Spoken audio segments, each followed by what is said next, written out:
Bismillahirrahmanirrahim. Assalamu alaikum students.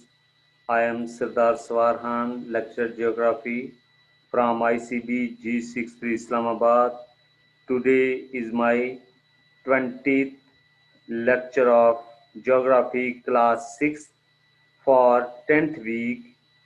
Students, आज का topic start करने से कबल हस्बे मामूल हम कुछ मिनट जो आखिरी लेक्चर दिया होता है उसको रीकैप करते हैं।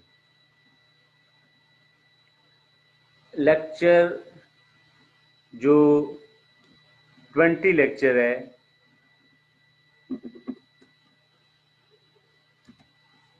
वीक 10 के लिए चैप्टर 4 है रॉक्स, और इसमें आपने जो टॉपिक्स पढ़ने वो रॉक्स, मिनरल्स और एलिमेंट्स के बारे में पढ़ना है।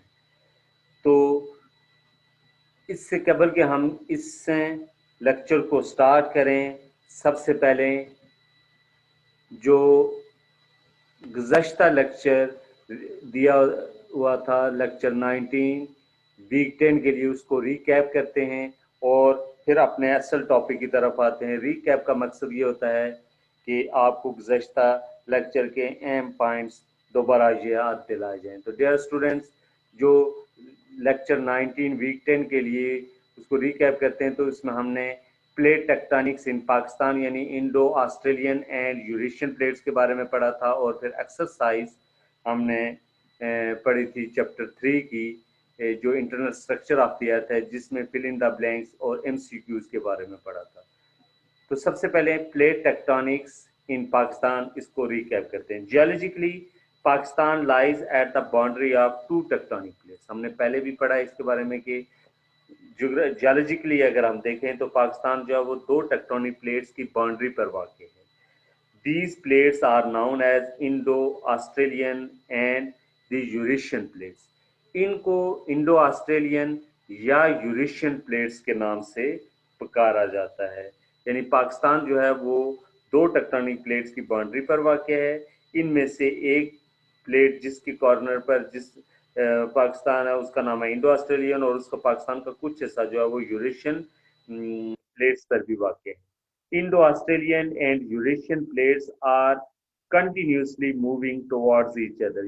यानी ये हमने डायग्रामेटिकली और मैप की मदद से भी मैंने आपको समझाया था कि ये इंडो ऑस्ट्रेलियन प्लेट्स जो कि ऑस्ट्रेलिया, इंडियन ओशन और सब कंटिनेंट यानी बरसगीर पाक व हिंद यानी साउथ एशिया पर मुश्तमिल एरिया जो है, ये इंडो ऑस्ट्रेलियन प्लेट्स है। और दूसरी यूरेशियन प्लेट्स जो है वो ये हर साल जो है वो ये कंटिन्यूसली ये 5 से 6 सेंटीमीटर सालाना के हिसाब से एक दूसरे की तरफ ये सिरकती हैं, एक दूसरे से टकराती हैं।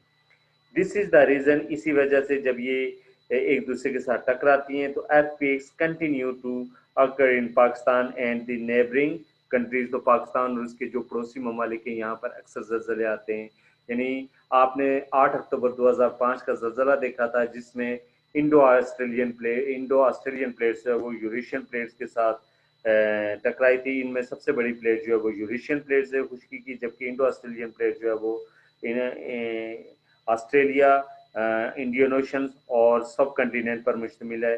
तो इनका जब टकराव हुआ था बालाकोट के मुकाम पर, तो इसने स्क्रैच किया था, क्रश किया था, जिसकी वजह से आपको पता है कि जब दो टेक्टोनिक प्लेट्स एक दूसरे के साथ टकराती हैं तो एक जो फॉल्ट लाइन होती है वो जगह अपलिफ्ट हो जाती है, और अपलिफ्ट होने से वहाँ माउंटेन फॉर्मेशन होती है, पहाड़ बनते हैं या माउंटेन बिल्डिंग होती है। The boundary between the plates cuts across the Pakistan in a north-east and south-west direction. The boundary between the plates यानी इन टेक्टोनिक प्लेट्स के दरमियान जो बाउंड्री है वो कट्स अक्रॉस पाकिस्तान इन नॉर्थ ईस्ट, वो पाकिस्तान को शुमाल मशरक से एंड साउथ वेस्ट डायरेक्शन और जनूब मगरब की तरफ से इसको कट करती है। द इंडो जो मैप की मदद से भी मैंने आपको दिखाया था कि नॉर्थ ईस्ट और साउथ वेस्ट डायरेक्शन से ये दोनों प्लेट्स एक दूसरे को कट करती हैं। The Indo Australian plates collides, जब इंडो ऑस्ट्रेलियन प्लेट जो है, जिसको छोटी प्लेट है यूरेशियन के मुकाबले में, जब ये Indo Australian plate collides and crushes into the Eurasian plates, जब ये यूरेशियन प्लेट्स को क्रश करती है, उसके साथ टकराती है, तो Sindh, Punjab and Kashmir lies on the north western corner of the Indian plate.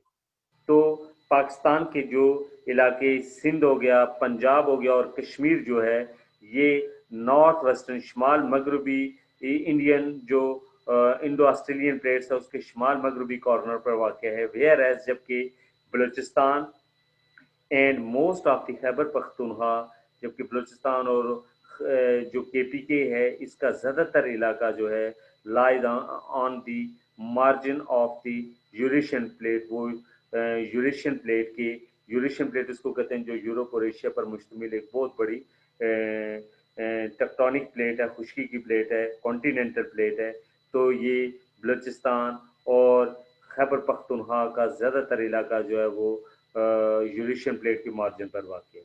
The northern areas and Azad Kashmir lies on along the edge of the Indian plate, यानी जो शुमाली इलाका जात हैं और जो आज़ाद कश्मीर का इलाका है, ये ज़्यादातर जो है वो इंडियन या इंडो ऑस्ट्रेलियन प्लेट्स के एज कॉर्नर पर वाक़ है and hence are prone to violent earthquakes where two tectonic plates collide. और यहाँ पर जब ये नॉर्दर्न जो हमारे एरियाज़ हैं और आज़ाद कश्मीर के ये जो इलाके जो कि इंडियन प्लेट्स के कॉर्नर पर वाक़ हैं, तो जब ये कॉर्नर जो है वो इन यूरेशियन प्लेट्स के साथ टकराते हैं, तो आपको पता है कि इन कॉर्नर में 8 अक्टूबर 2005 का ज़लज़ला आपने देखा था, आपने ज़लज़ले को महसूस किया था, जिसमें पाकिस्तान में काफ़ी जो है वो हिंदुस्तान यानी आज़ाद कश्मीर और पाकिस्तान के जो इलाके थे, इनमें जो है वो काफ़ी जानी और माली नुकसान हुआ था।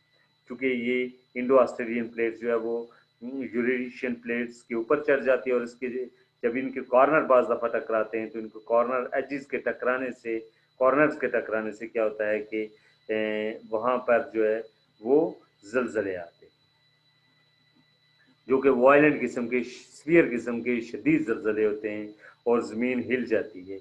और इन्हीं इंडो ऑस्ट्रेलियन प्लेट्स और यूरेशियन प्लेट्स के टकराने से आपने देखा है कि हिमालय माउंटेन्स, कराक्रम, हिंदू कुश के जो पहाड़ी सिलसिले वो मार्ज़ वजूद में आए हैं।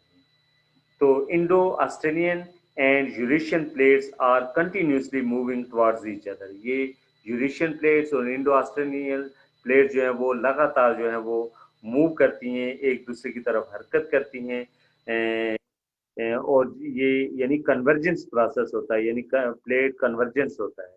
दिस इज द रीजन, यही वजह है कि earthquakes continue to occur in Pakistan and the neighboring countries, Pakistan और उसके जो पड़ोसी ममालिक हैं, हिंदुस्तान, नेपाल, भूटान वगैरह, इन ममालिक में, तो अफगानिस्तान में जो है वो ज़लज़ले आपको महसूस होते हैं, यानी स्फीयर किस्म के ज़लज़ले आते हैं। आज़ाद कश्मीर और कश्मीर का जो एरिया है, जो ऑक्युपाइड इंडियन ऑक्युपाइड कश्मीर है, उसमें आपने ज़लज़ले महसूस किए। तो ये था प्लेट टेक्टोनिक्स इन पाकिस्तान, जो कि हमने इसको रिकैप किया है। ये 19 लेक्चर में हमने इसको डिटेल के साथ कर लिया था। फिर है एक्सरसाइज चैप्टर 3 में, एक दफ़ा फिर इसको रिवाइज कर देता हूँ। आप पेज नंबर, तमाम स्टूडेंट्स पेज नंबर 27 पे जाएं और इसमें फिल इन द ब्लैंक्स को फर्स्ट टाइम देखें। चैप्टर 3 की एक्सरसाइज में fill in the blank, the internal structure of the earth is divided into dash layers, 4 layers. इसमें फिल इन द ब्लैंक्स जो स्पेस है इसमें 4 आएगा, आपको your 4। The thickness of the crust from the ocean to the continents, यानी जो plates हैं उसकी थिकनेस जो है वो ओशन से कॉन्टिनेंट्स की तरफ, जो क्रस्ट की जो मोटाई है वो ओशन में 8 किलोमीटर तक मोटाई होती है, जबकि खुश्की पर इसकी मोटाई जो वो 40 किलोमीटर तक इसकी थिकनेस है। तो यहाँ 40 जो स्पेस है खाली जगह, इस पर आपने 40 लिखना है, 40। थर्ड है the solid inner core is composed of iron and dash. तो जो अंदरूनी ठोस मरकज़ा है वो आयरन और डैश पर मुश्तमिल है, जिसको हम कहते हैं निकल, NiCkel, निकल। The solid iron inner core is composed of iron and nickel. There are dash major major tectonic plates in the world, दुनिया में डैश बड़ी टेक्टोनिक प्लेट्स हैं। तो कितनी, हमने 7 टेक्टोनिक प्लेट्स के बारे में पढ़ा था। तो देयर आर 7, SEVEN 7, या डिजिट में आप 07 लिख कर इसको कह सकते हैं कि major tectonic plates in the world, दुनिया में 7 बड़ी टेक्टोनिक प्लेट।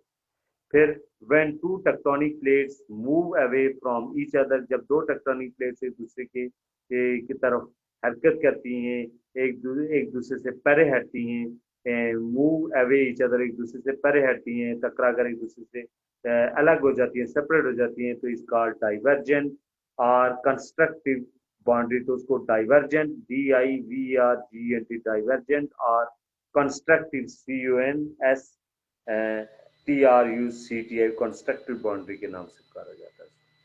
फिर है 6 फिल इन द ब्लैंक्स। देखें तो अबाउट 250 मिलियन ईयर्स अगो, यानी आज से 250 मिलियन साल पहले, ऑल लैंड मैसेज, खुशी के जितने भी बड़े बड़े टुकड़े थे, were united to form super continent. तो ये मिलकर उन्होंने एक बड़े बर्रे आज़म को तश्कील दिया था, विच इज कॉल्ड पेंजिया, जिसको पेंजिया के नाम से पुकारा जाता था, PANGAEA।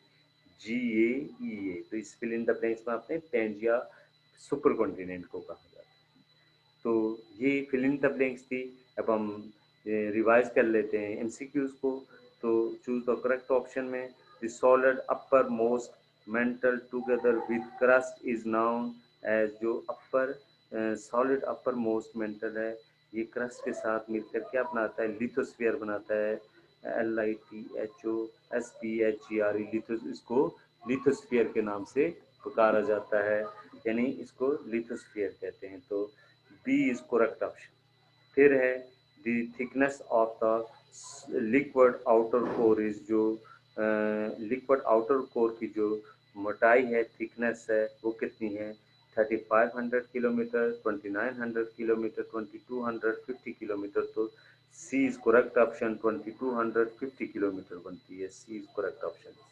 Third, continental drift theory was presented in the year, बर्रे आज़मी ड्रिफ्ट थ्योरी जो है वो कब पेश की गई थी। तो ए इज 1912, 1915, 1900। तो 1950 इज करेक्ट, 15 इज करेक्ट, यानी बी इज करेक्ट ऑप्शन।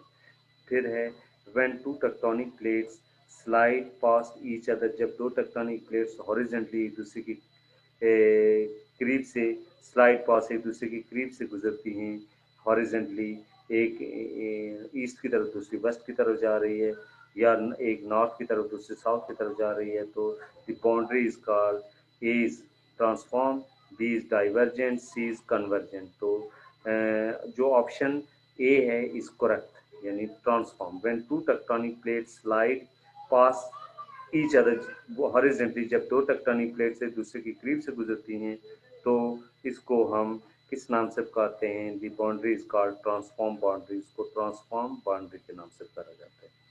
जबकि 5 जो एमसीक्यूज था, the northern areas and Azad Kashmir of Pakistan lie along the edge of the, यानी जो शुमाली इलाका जात हैं और आज़ाद कश्मीर है, ये किस प्लेट की बाउंड्री के या एज या कॉर्नर पर पाए जाते हैं, Indian plate, Pacific plates, African plates. तो इंडियन प्लेट या इंडो ऑस्ट्रेलियन प्लेट, जिसको हम इंडियन प्लेट कहते हैं, उसके कॉर्नर पर वाक़ हैं। तो ये था हमारा प्रीवियस जो लेक्चर है उसको हमने रिकैप किया है। अब हम अपने आज के टॉपिक की तरफ आते हैं, और important topics of lecture 20 week 10 के लिए इसमें आपने सबसे पहले रॉक्स को डिफाइन करना है कि व्हाट आर रॉक्स या डिफाइंड रॉक्स, फिर मिनरल्स को, और फिर एलिमेंट्स के हवाले से पढ़ना है। तो डियर स्टूडेंट्स, सबसे पहले रॉक्स, ये सब रॉक्स, इंट्रोडक्शन अबाउट रॉक्स, चट्टानों का तारफ देखें। Have you ever thought about rocks, क्या आपने पहले भी कभी चट्टानों के बारे में सोचा है? हाउ ओल्ड दे आर, ये कितनी पुरानी हैं? हाउ दे आर फॉर्म, ये किस तरह मार्जी चट्टानें कैसे बनी हैं?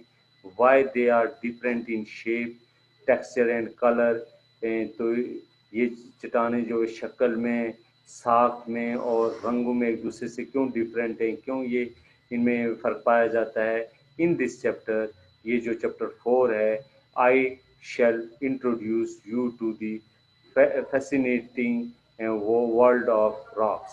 मैं आपको जो चट्टानों की दुनिया है, जो खूबसूरत दुनिया है जिसमें बेशुमार मुख्तलिफ़ किस्म की रॉक्स पाई जाती हैं, उसके बारे में आपको इंट्रोड्यूस करवाऊँगा। तो सबसे पहले रॉक्स को डिफ़ाइन करते हैं कि वो डिफ़ाइन रॉक्स, रॉक क्या है? और rock is any mass of natural deposit, यानी चट्टान एक ऐसा कुदरती डिपॉजिट है, मजमुआ which form the solid part of the earth crust, जिससे हमारे ज़मीन का ये ठोस हिस्सा यानी क्रस्ट जो है वो ज़मीन का पोस्ट या ज़मीन का ठोस हिस्सा मिलकर बना हुआ है।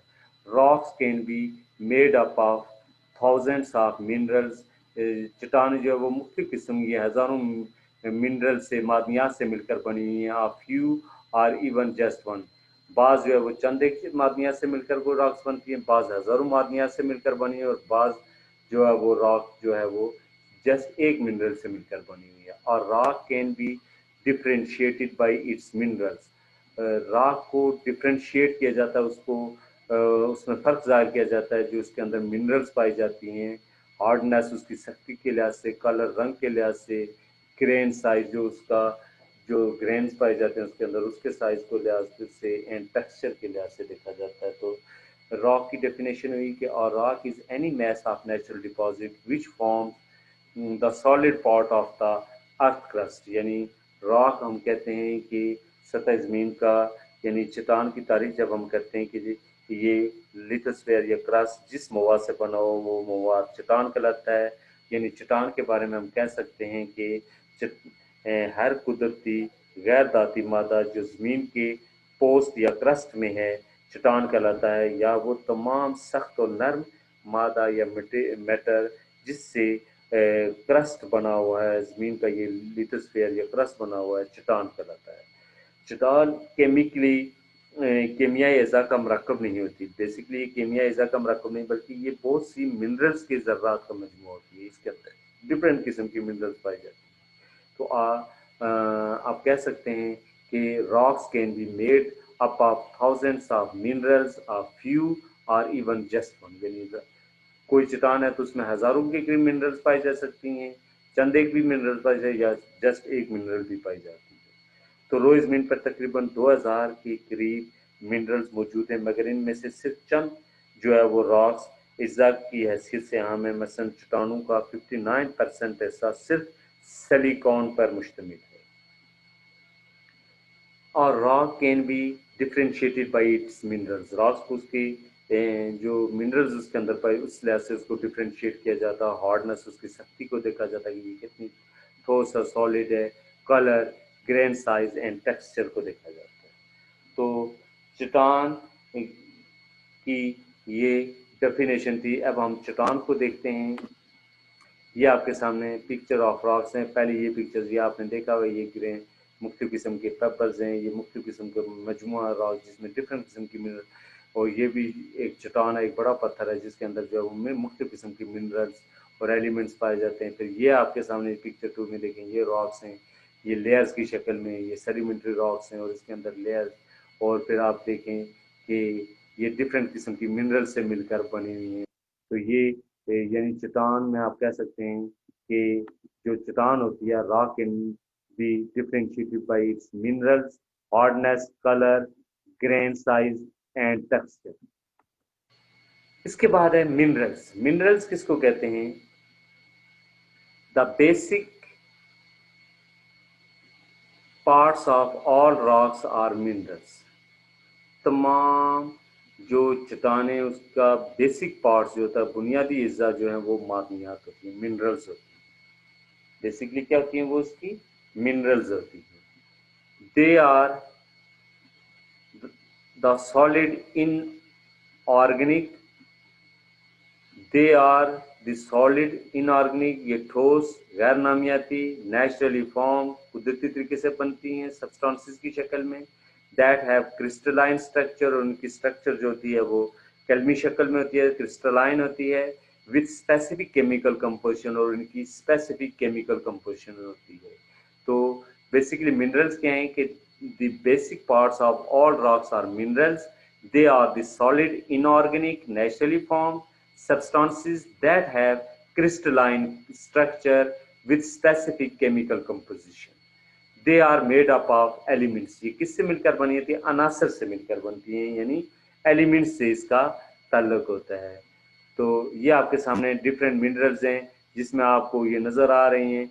इन मिनरल्स को आप डिटेल के साथ देख भी सकते हैं कि जिसमें ये ओलिवाइन है। फिर इस मिनरल को देखें तो जिप्सम है और डिफरेंट किस्म की ये क्वार्ट्स है। ये आपके सामने बियोटाइट है और ये कैल्साइट है। इसमें भी आप देखें ये मिनरल्स स्पेसिमेंस है, ये डिफरेंट चीज़ें इसमें आपको चमकीली क्रिस्टलाइन शक्ल में ये नज़र आती हैं। देखें इनके अंदर क्रिस्टल्स मौजूद हैं, जिससे पता चलता है कि ये जो रॉक है वो डिफरेंट मिनरल्स से मिलकर और एलिमेंट से मिलकर बनी हुई है।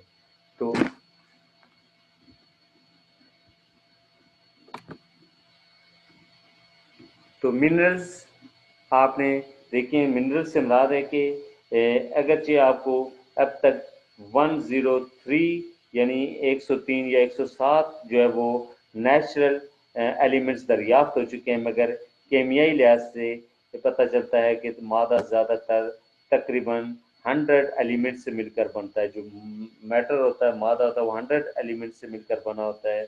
इस तरह मुख्तलिफ अनासर मादे की बुनियाद है और इन अनासर के अंदर एटम्स एक ख़ास तरतीब से मौजूद होते हैं। तो आप कह सकते हैं कि मिनरल्स के अंदर जो हैं वो सतह ज़मीन पर चट्टानें आपस में जुड़ी हुई यानी पेवस्त हालत में पाई जाती हैं। मसलन आप संग मरमर यानी देखें, जिसको आप कह सकते हैं कि संग मरमर, फिर आप ग्रेनाइट को देखें, ये और गैर पवस्त और नर्म मवाद की हालत में भी मसलन चिकनी मिट्टी है, क्ले है, सेंड है, लोम है, ग्रेवल वगैरह हैं। तो चट्टानें टूट फूट कर रेजा रेजा भी होती रहती हैं। रेत मिट्टी वगैरह में मुख्तलिफ किस्म के नामियाती मादे शामिल होकर ज़मीन की सतह मिट्टी की तय बनाते हैं। ये मिट्टी जो है वो सॉइल या ज़राई मिट्टी या एग्रीकल्चरल सॉइल कहलाती है, क्योंकि सिर्फ इसी मिट्टी पर ज़राअत मुमकिन है।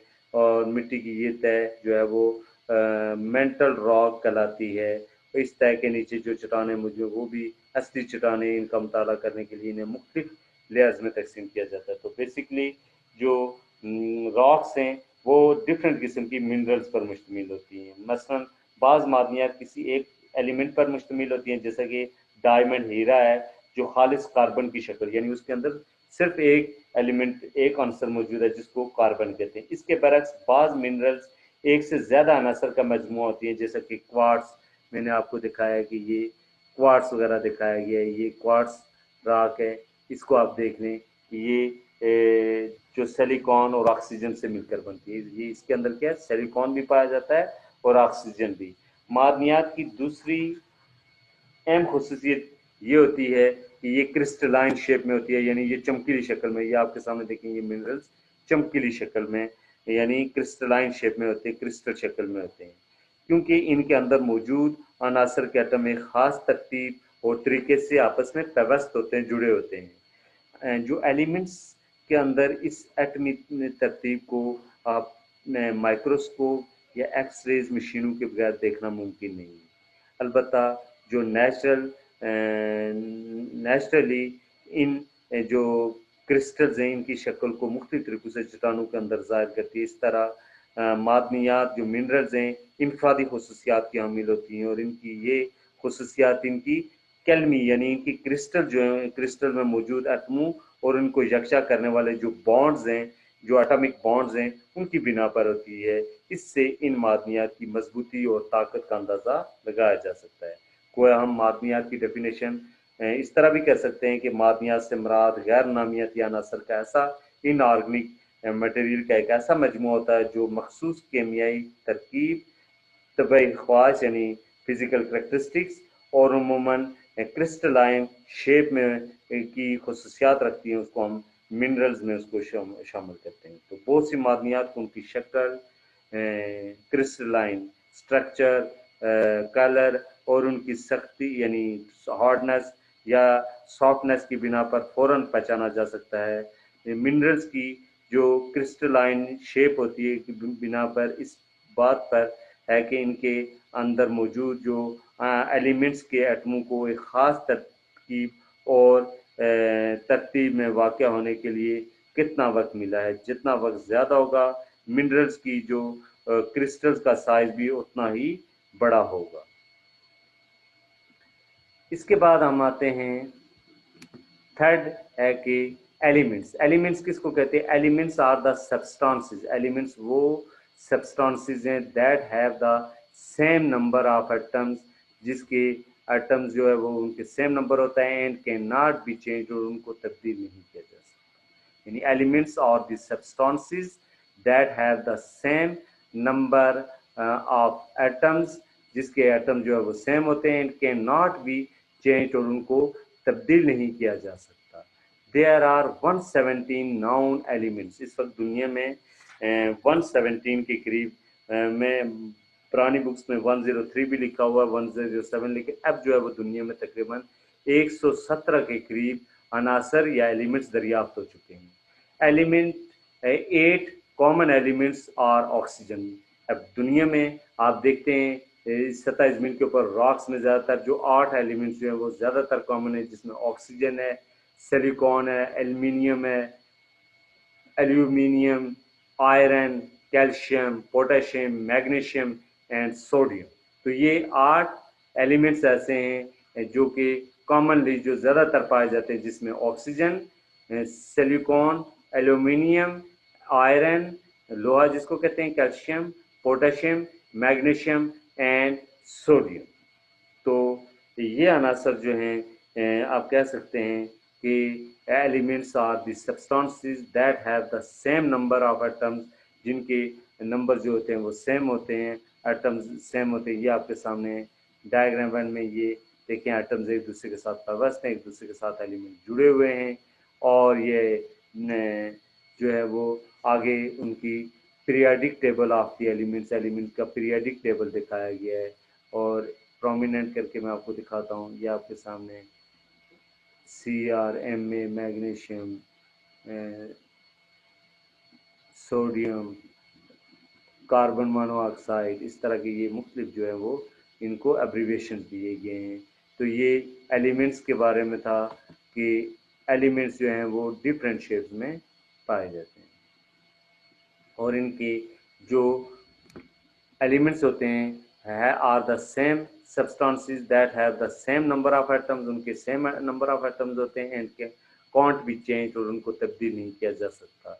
सो there are 117 known elements in the world. दुनिया में इस वक्त 117 के करीब नाउन एलिमेंट्स हैं, जिनमें से 8 कॉमन हैं, जिसमें ऑक्सीजन है, सिलिकॉन है, एल्युमिनियम है, aluminium, iron, calcium, potassium, magnesium and sodium.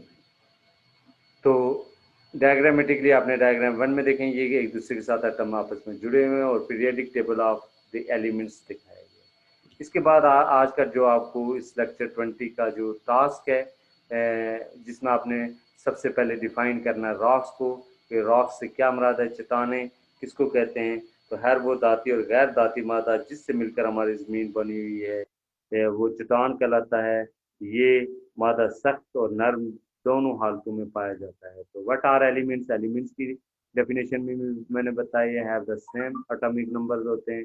और व्हाट आर मिनरल्स? मिनरल्स क्या है, इसके बारे में भी हमने डिटेल के साथ पढ़ा है। तो ये था आपका लेक्चर 20 वीक 10 के लिए। तो इसमें आपने 3 चीज़ों को अच्छे तरीके से इनको डिफाइन भी करना है, उनको डायग्रामेटिकली भी शो करना है, जिसमें सबसे पहले define rocks, what are elements और व्हाट आर मिनरल्स। तो ये था आज का टॉपिक। थैंक्स, अल्लाह हाफिज़।